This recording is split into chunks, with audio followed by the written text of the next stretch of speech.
c'est quelque chose de touchant.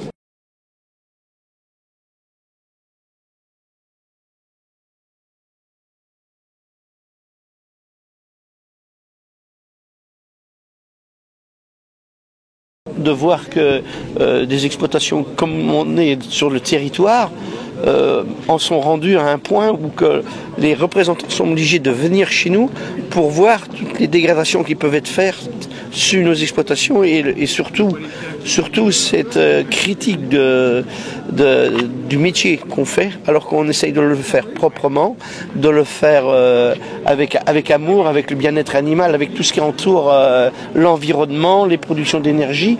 Et ça, c'est quelque chose, de voir le soutien de ces gens-là, ça nous touche vraiment. En ce qui concerne les intrusions, aujourd'hui, effectivement, on a la présence des services de l'État, du préfet, l'ADDPP, l'ADDTM et du procureur, ce qui est assez exceptionnel puisque c'est une des premières fois qu'ils se déplacent sur une exploitation.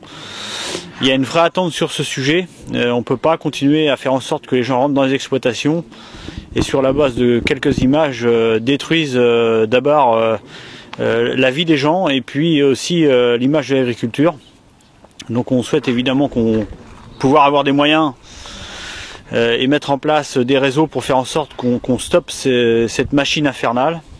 L'impression qu'on se fait violer tous les jours ce qui nous appartient, parce que même comme le préfet disait, c'est pas seulement le domicile, mais c'est quand même notre outil de travail, c'est quand même quelque chose qui nous appartient, c'est quand même quelque chose où on est tous les jours dedans, on y passe la majorité de notre temps et du coup ça fait bizarre, ça fait mal au cœur, ça fait de savoir qu'il y a des gens qui se permettent de rentrer n'importe où, de faire ce qui leur plaît dans des endroits où ils ne sont pas chez eux. Il y a eu des échanges, il y a eu, je pense, une écoute, de la compréhension de nos élus. Voilà, nous on est dans la continuité de nos actions, de faire passer des messages, de montrer la détresse des agriculteurs. Derrière, il y a des engagements qui ont été pris. Maintenant, on verra par la suite ce que ça peut donner. On ne laissera pas tomber des agriculteurs qui se font visiter comme ça. On sait l'impact que ça peut avoir et il y aura un vrai soutien de la FDSEA, des GIA sur ce sujet. Les éleveurs de l'association Doux se sont réunis en assemblée générale suite au dépôt de bilan du groupe. L'occasion de faire un point sur la situation de chacun. Près de 50 éleveurs se sont déplacés pour discuter de leur avenir ainsi que de celui de l'association. Certains ont partagé leurs nouvelles pratiques en production de volailles. La question des offres groupées en gaz et électricité dont le groupe Doux se chargeait a aussi été abordée. Cette assemblée s'est conclue avec les remerciements de Jean-Paul Beneteau qui a annoncé quitter la présidence de l'association.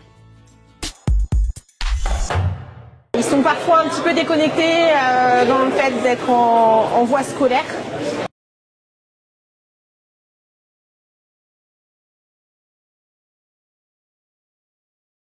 Donc du coup, faire intervenir des professionnels qui leur parlent de choses dont nous on leur parle en cours. Voilà, ils font le lien entre finalement, c'est pas que du blabla de cours qu'on nous sert. C'est intéressant parce qu'au final, on en entend parler de tout ce qui se passe aujourd'hui, tout ce qui est présenté.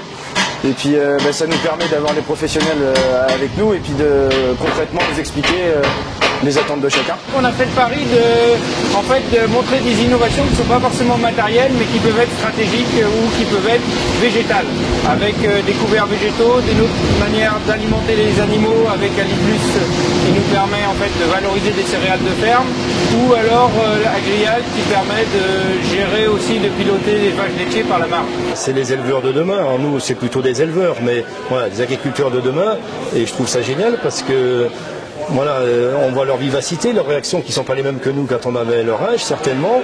On voit qu'ils sont curieux et qu'ils écoutent. L'intérêt pour nous de participer, c'est aussi de pouvoir mettre en avant les essais qui sont réalisés dans le sud Vendée et de pouvoir présenter un peu des premiers essais sur le sorgho, les essais sur les prairies faits en collaboration avec la Chambre d'agriculture de Nantes et aussi d'autres essais qui peuvent être mis en place, notamment des associations avec du maïs. Nous connaissons la mutation du monde de l'agriculture aujourd'hui et ce que l'on veut montrer par ces manifestations, c'est la formidable technicité et adaptabilité des métiers de l'agriculture aux enjeux de demain, c'est-à-dire les enjeux environnementaux, les enjeux économiques, parce qu'il est important que nous les formions aussi à être en capacité d'avoir des exploitations économiquement viables. Il faut aussi qu'ils puissent vivre.